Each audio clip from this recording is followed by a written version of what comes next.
amigas, estamos aqui com mais uma edição da seção Multimídia M Especialistas da revista Eletricidade Moderna. A seção M Especialistas apresenta e discute assuntos relevantes relacionados com a normalização e o dia a dia do profissional de eletricidade. Cada edição da revista M, a revista Eletricidade Moderna, um artigo, um vídeo e um áudio trazem um tema novo abordado por um especialista da área elétrica. E a intenção é contribuir para o desenvolvimento do mercado e do profissional. Aqui na descrição, vocês encontram os links para o artigo que já está na revista impressa e também para o podcast. O M especialista desta edição da Eletricidade Moderna traz o Dr. Márcio Botário. O Márcio é supervisor do Serviço Técnico de Segurança e Desempenho no Instituto de Energia e Ambiente da Universidade de São Paulo, o IE-USP, coordenador técnico do projeto do Laboratório de Ensaios de Investimentos para Arco Elétrico, que é um convênio entre a USP e a Petrobras, é um trabalho muito interessante, importante. Coordenador da Comissão de Estudos de Investimentos e Proteção a Comissão de Estudos de Investimentos de Proteção de Riscos Térmicos, Calor e Chamas, do CB32 da ABNT. Ele vai apresentar aqui, como já disse, está no artigo, vai apresentar aqui mais detalhes, vai enriquecer a informação para vocês. E o artigo na revista intitulado Processo de Seleção do EPI para o Arco Elétrico, Cenário Atual e Tendências das Normas Internacionais e Nacionais, e tratando também das metodologias de seleção de EPIs, a certificação de EPIs, e a importância, enfim, do profissional ter conhecimento profundo desse tema, entre outros assuntos. O Márcio também já participou de 2 nossos EM webinars, que são os nossos seminários ao vivo, temos lá mais de 70 já publicados, estão disponíveis no canal, aqui no canal da Aranda Eventos também do YouTube. Um dos webinars que ele participou foi sobre a futura norma brasileira de arcos elétricos, um webinar que contou com diversos especialistas, né, cada um apresentando um excelente webinar. E outro excelente webinar também, esse o Márcio fez sozinho, sobre, um pouco mais recente, sobre EPIs contra arcos em sistemas fotovoltaicos. Os links de ambos também estão aqui embaixo na descrição. Muito bem, fiquem então com o M especialista Márcio Botário, perdão. Aproveitem. Márcio, muito obrigado. Por favor, a palavra é sua. Olá, Mauro. Obrigado a você, equipe aí da revista EM, Photovolt. E vamos falar hoje, então, sobre o processo de seleção de EPI, né, para arco elétrico. Mais uma vez, estamos nos encontrando aí com o tema Foco Central Arco Elétrico, que agora, em 2023, ganha mais um incentivo, né, que é justamente o processo de certificação das vestimentas de proteção contra efeitos térmicos de arcos elétricos. Então, vamos lá. Então, nós vamos falar aqui, basicamente, sobre o cenário atual e as tendências de diretrizes nacionais e internacionais nesse processo da seleção do EPI para arco elétrico. Tá? Esse processo ele vem sendo normalizado, né? O que nós chamamos de normalização do desenvolvimento da proteção, porque ele conta com diversos estágios que nós já exploramos aí nos webinars anteriores, né, principalmente da nova norma de estimativa de energia incidente, que estamos trabalhando lá no CB3, né, que fizemos aí o webinar com a EM, onde nós temos sempre o processo de estimativa de severidade, que basicamente são os cálculos de energia incidente, né, dentro dos cenários previstos em campo, a análise de risco e previsibilidade, que são processos previstos principalmente nas normativas norte-americanas, né, que a gente pode destacar a NFPA 70E, né, os processos, políticas e procedimentos, que além das nossas dessas normas norte-americanas, temos as nossas normas NR, que já tratam muito disso, vem sofrendo atualizações recentemente. E, finalmente, o processo da seleção, né, que é a seleção da proteção, que O tema que já está avançado, podemos dizer assim, na NFPA 70E, vem sendo harmonizado no mundo, né, pelas normativas ISO e EC, né, e vem ganhando corpo agora na ABNT. E fechando esse ciclo de estimativa, análise de risco, processos, políticas e procedimentos, seleção da proteção, nós temos o quê? Revisão, auditorias e estudos. Né? Então, tudo isso vem sendo harmonizado nas normas internacionais e também nas normas nacionais. Então, as tendências de normalização do EPI, elas têm seguido basicamente três processos macro, né, que são os processos de requisito, né, ou seja, isso já está envolvido na certificação do EPI, e esse é o passo maior que nós estamos dando esse ano aqui no Brasil.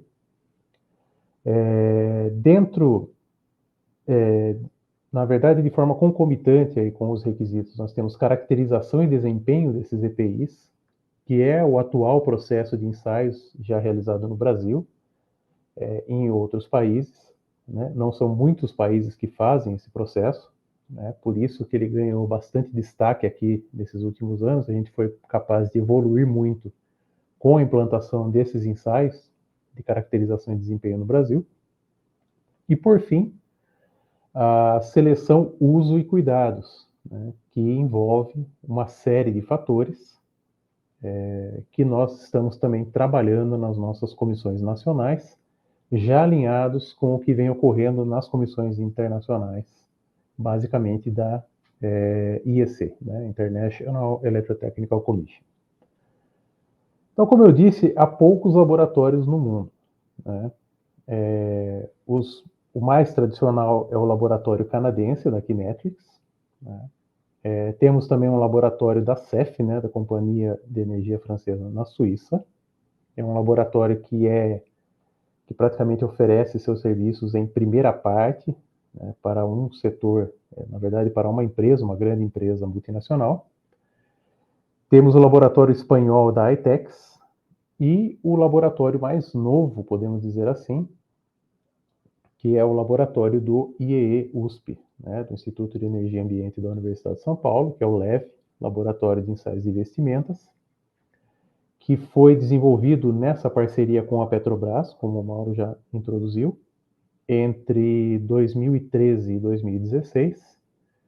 Foi colocado em operação no final de 2016 e acreditado pelo Inmetro já no início de 2017. Então ele vem operando aí basicamente há 5 anos, está indo para o seu 6º ano de operação efetiva, ajudando o Ministério do Trabalho a conferir o CA para o EPI, participando de pesquisas, de ensaios interlaboratoriais, e a criação desse laboratório realmente alavancou esse tema de EPI no Brasil, esses EPIs voltados a efeitos térmicos.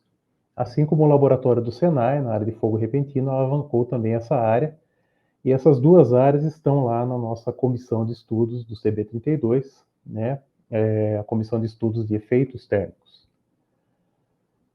Voltando então na questão de análise de risco, né, ela é um item obrigatório hoje, dentro das normativas internacionais. Nas nossas NRs, ela acaba entrando aí indiretamente também como um item obrigatório, ainda mais agora com a revisão da NR1 e as suas normas correlacionadas. E ela tem uma estrutura bastante parecida também, tanto no grupo europeu, orientado pela EN 50110-1, quanto no grupo norte-americano, NFPA 70E, e nós estamos harmonizando esse trabalho aqui no Brasil. Então, basicamente, é a identificação do perigo, dos riscos potenciais, a estimativa do risco envolvido, a avaliação da possibilidade de eliminar esse risco e tratar o risco residual, né, que é onde justamente entra a seleção do EPI. Há uma estrutura similar na NFPA 70E, que é o modelo que o Brasil acabou adotando com um pouco mais de ênfase, até porque houve grande influência do mercado norte-americano sobre essa área, né, principalmente sobre esse tipo de EPI. que é justamente tentar eliminar, se não eliminar, substituir, aplicar controles de engenharia, conscientização, né, treinamentos, etc., que também sim, estão envolvidos em controles administrativos. O EPI entendido como última barreira, ou seja, quando há o risco residual, né, ou quando não foi possível de nenhuma forma mitigar esse risco. Né. Bom, então o perigo do arco elétrico ele sempre estará lá, e a estimativa da sua severidade normalmente se dá pelos cálculos de energia incidente. Esse é o tema central dessa nossa nova normativa que vem sendo desenvolvida no Brasil e que também é bastante explorada por vários documentos internacionais, como a I3E 1584, no ambiente industrial, e outras normas e modelos que são citados, inclusive, na NFPA 70E, nas normativas também europeias, né? E vem sendo tratado em vários artigos, em vários temas, também pela OSHA, né? Quando as tensões são superiores a 15 kV. E ele é o ponto de partida, então, da estimativa da severidade.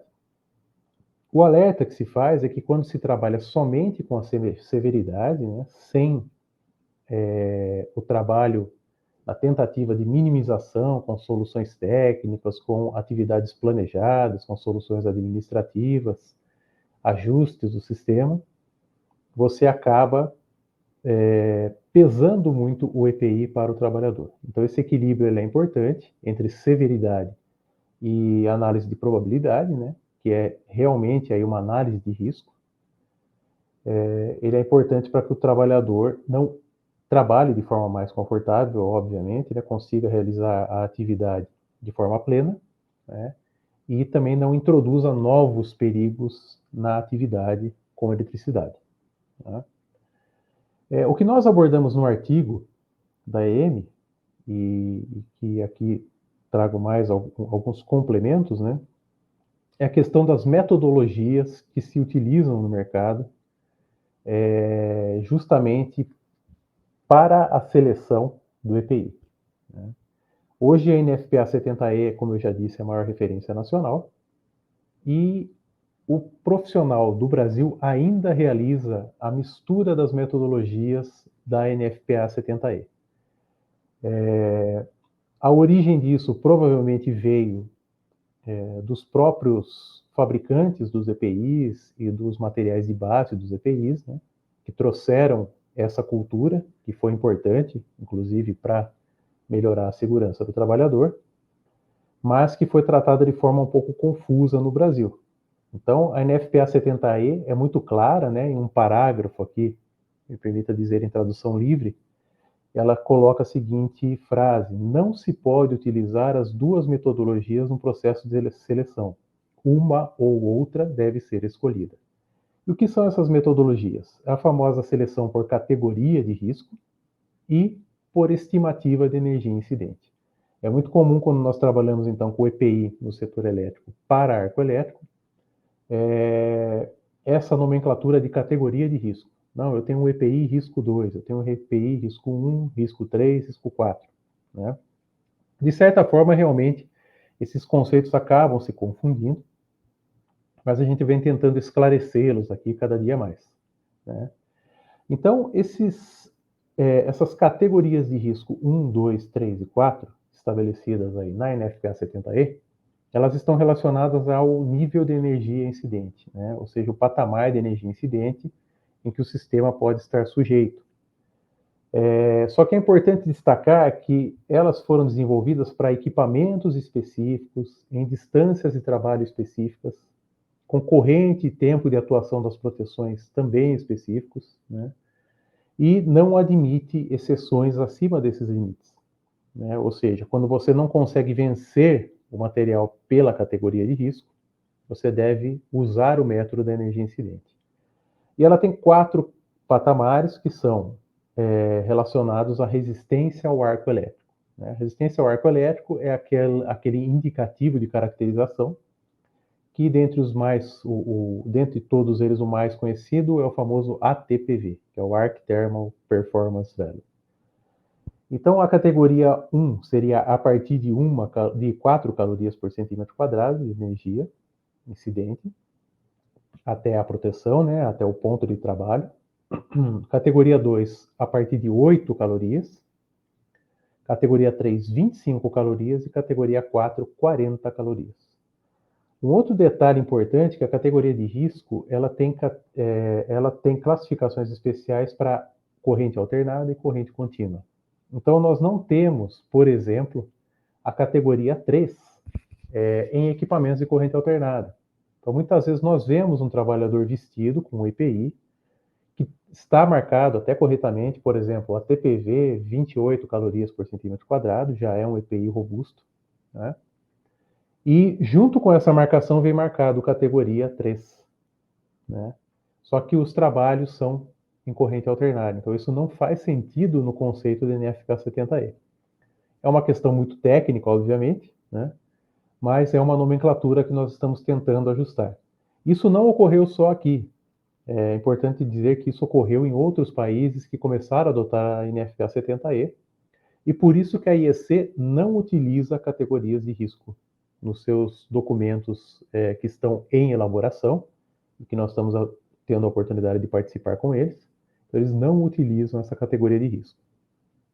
E quando você não consegue executar, então, essa seleção pela categoria de risco, se você partiu dela como premissa para a sua escolha, seleção do EPI, você deve recorrer à energia incidente. A energia incidente ela não é tão abrangente como o uso da categoria de risco, ou seja, a análise é feita normalmente por equipamentos individualmente, por tarefas individualmente, o que é mais preciso, vamos dizer assim, né, mais exato. Ela também trabalha com diversas distâncias de trabalho, com diversos gaps, né, entre eletrodos, com diversas correntes e tempos de proteção, né, e os tempos de proteção e correntes são importantes. É importante ressaltar que toda vez que eles são alterados nos equipamentos, eles devem ser revisados na documentação da análise de risco. E aí a metodologia da energia incidente ela é muito mais eficaz, né? E também vai abarcar aí outros fatores de influência, né? Como os equipamentos que você utiliza para fazer as manobras, né? E outros fatores que a categoria de risco acaba tratando com maior abrangência.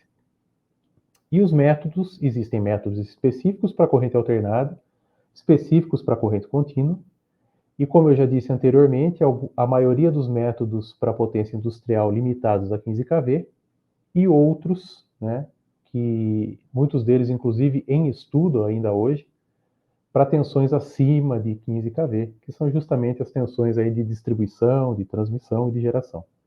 Tá? Ou mesmo algumas que já descem aí no ambiente industrial, que trabalham nessas tensões maiores. Então, isso são recomendações da OSHA, né, e acabam sendo discutidos também nas nossas comissões aí, nacionais e internacionais. Então, como eu disse anteriormente, as categorias de risco, né, que são 1, 2, 3 e 4, estarão relacionadas a 4, 8, 25 e 40 calorias, respectivamente, né, para as categorias 1, 2, 3 e 4. Elas têm uma origem, segundo colegas da NFPA, né, tem uma origem no uso de camadas de tecido, que eram realizados antigamente. Hoje os tecidos evoluíram muito, né? E se nós analisarmos, basicamente, elas estão focadas na proteção da face, né? Então a proteção da face ela se eleva de um simples protetor facial para uma categoria 1, você já é obrigado a utilizar, de acordo com as recomendações, por exemplo, da NFPA 70E, protetores com balaclava embaixo do protetor, né, para a categoria 2. As luvas de couro resistentes que você usa nas categorias 1 e 2 passam a ser luvas comprovadamente resistentes ao arco elétrico, né, quando entram em categoria 3. Lembrando que categoria 3 é para circuitos DC. E nas categorias 4, ela basicamente segue a mesma ordem da categoria 3, né? Os equipamentos basicamente são os mesmos, no entanto, com uma proteção elevada. Quando nós falamos na seleção com base na energia incidente, nós temos dois espectros cobertos aí pela NFPA 70E. EPIs que vão trabalhar acima de 1,2 calorias por centímetro quadrado até 12 calorias por centímetro quadrado. Lembrando que 1,2 calorias para baixo já é considerado aí a probabilidade praticamente nula de ocorrência de queimaduras de segundo grau, e mesmo que você não esteja utilizando o EPI, mas obviamente que cabe uma análise com relação a isso, né, e uma comprovação. E os EPIs também são os mesmos na energia incidente, se nós olharmos para a segunda faixa, que seria acima das 12 calorias por centímetro quadrado. Mudando somente que ao invés da proteção da face ser utilizado o protetor facial com balaclava, aí já é colocada a balaclava, nós migramos aí para um capuz, que no Brasil normalmente é conhecido como capuz carrasco. E também as luvas de couro resistentes passam a ser requisito as luvas com resistência comprovada ao arco elétrico. As normas internacionais, então, generalizam isso, não dividem isso, né? Essa normativa que está nascendo na IEC e, em paralelo, estamos trabalhando no Brasil. Não existe essa linha divisória, a princípio, né?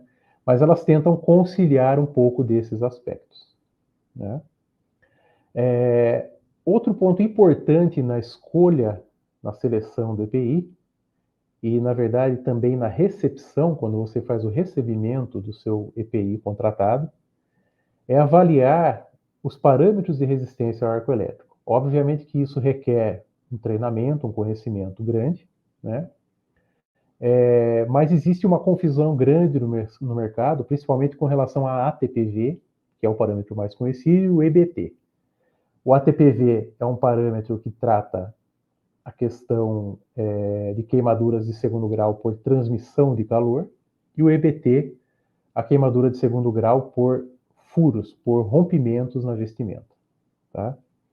O fabricante deve trabalhar com o menor desses parâmetros. Né? Então, para muitos materiais, o ATPV ocorre em termos de energia antes do rompimento. Mas para alguns materiais, o EBT ocorre antes do ATPV. E o fabricante tem que utilizar o menor deles.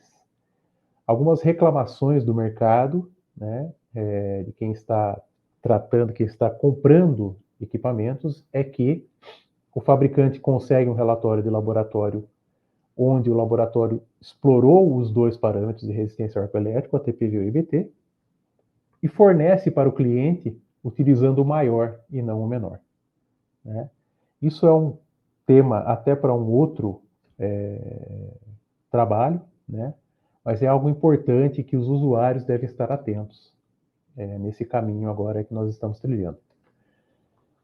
Com relação à certificação das vestimentas, que eu comentei anteriormente, né? Então, nós tivemos um avanço, né?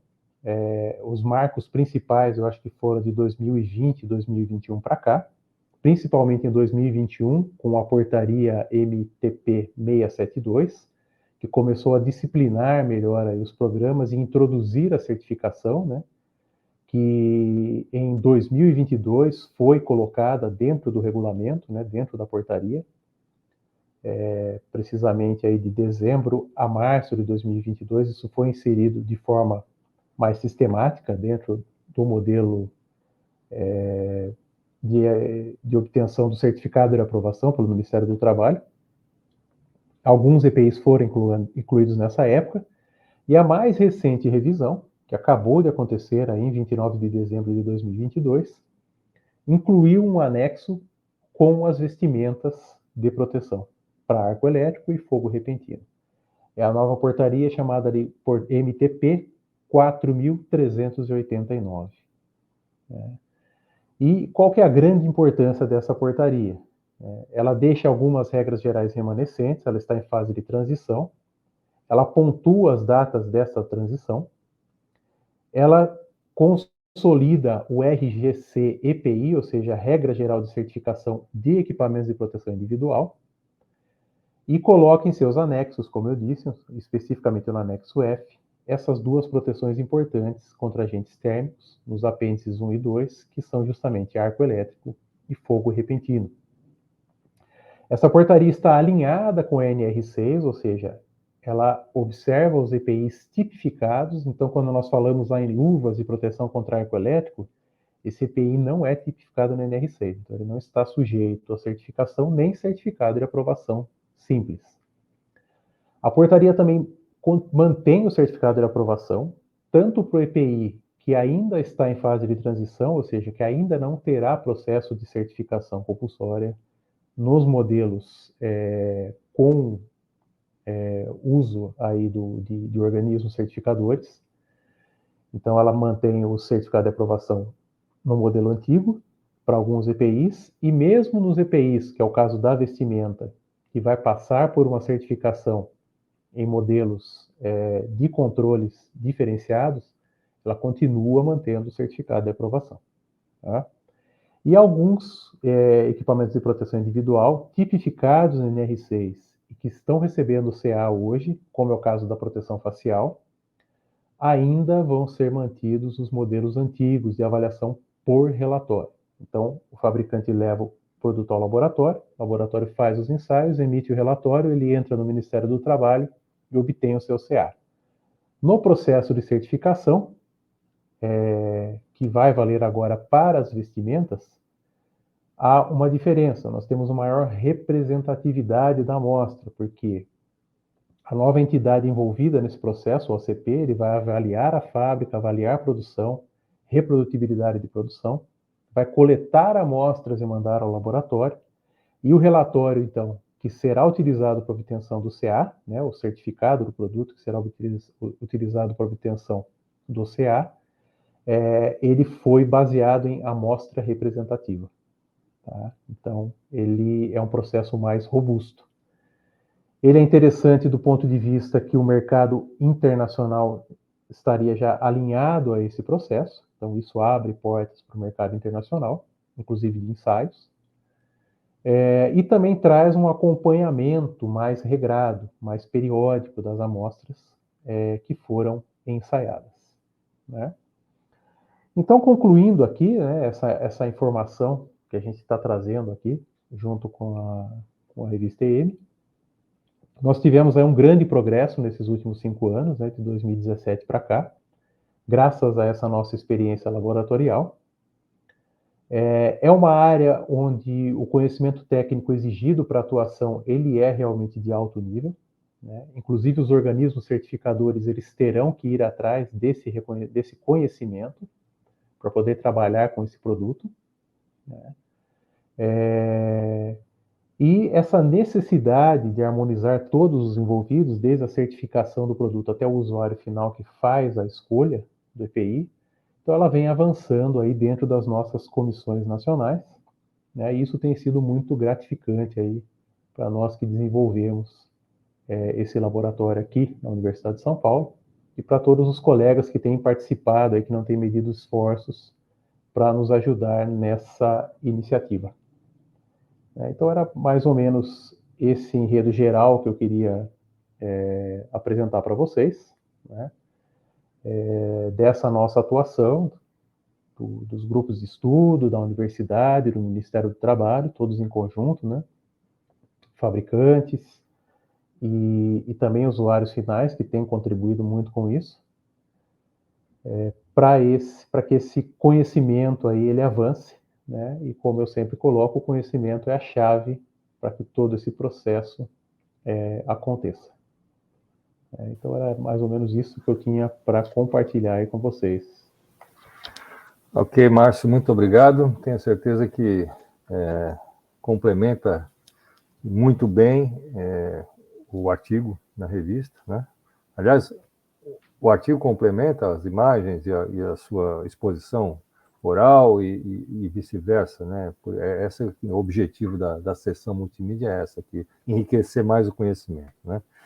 Eu queria só fazer uma pergunta, não é praxe, né, isso aqui não é uma entrevista, eu queria fazer uma pergunta sobre mercado de trabalho nessa área. Você disse que os laboratórios vão atrás desse pessoal que tem conhecimento. Existe um campo de trabalho aí a ser explorado pelo profissional da nossa área? Claro que ele tem que adquirir o conhecimento necessário para isso, né? Mas existe um campo de trabalho a ser explorado? A gente tem visto crescer muito, né? Laboratório a gente tem poucos, o investimento é muito alto, né? A gente tem visto crescer muito justamente esses profissionais especializados nas análises de risco, né? Existem empresas, inclusive, que dedicam sua atividade totalmente a isso. Tem aberto portas para vários engenheiros eletricistas e pessoal que tem afinidade com a área trabalhar nisso. Obviamente que requer bastante conhecimento, né? Tem que estudar bastante. E agora esse novo mercado da certificação abre portas também para esses organismos certificadores, né? Que são auditores que já têm experiência em auditorias de fábrica, auditorias de processo, e que agora ganham um novo item aí de certificação, que é um equipamento totalmente técnico, totalmente especializado. Então, também mais uma área para a engenharia atuar, dando suporte aí, ou mesmo trabalhando junto com os OCPs, né? Esses especialistas. E a portaria do Ministério do Trabalho deixa muito claro que eles deverão demonstrar essa especialização. Então, a área vem crescendo bastante. O campo de trabalho vem crescendo bastante para quem tem essa curiosidade de trabalhar com efeitos térmicos de arcos elétricos. E o cidadão que se interessa tem como adquirir esse conhecimento? As instituições oferecem cursos, especialização nessa área? Então, isso a gente está tentando, inclusive, motivar um pouco mais agora, né? Algumas empresas fizeram vários cursos voluntários nos últimos anos, né? Eu posso citar assim, uma das que mais ofereceu treinamentos gratuitos nessa área, que foi a Westex, né? Até eu fui um parceiro deles ministrando esses treinamentos. E eu tenho um canal onde eu tenho o meu curso que varre todo o processo, né, de ensaio, e também fala um pouco sobre esses cálculos, essas estimativas de energia incidente.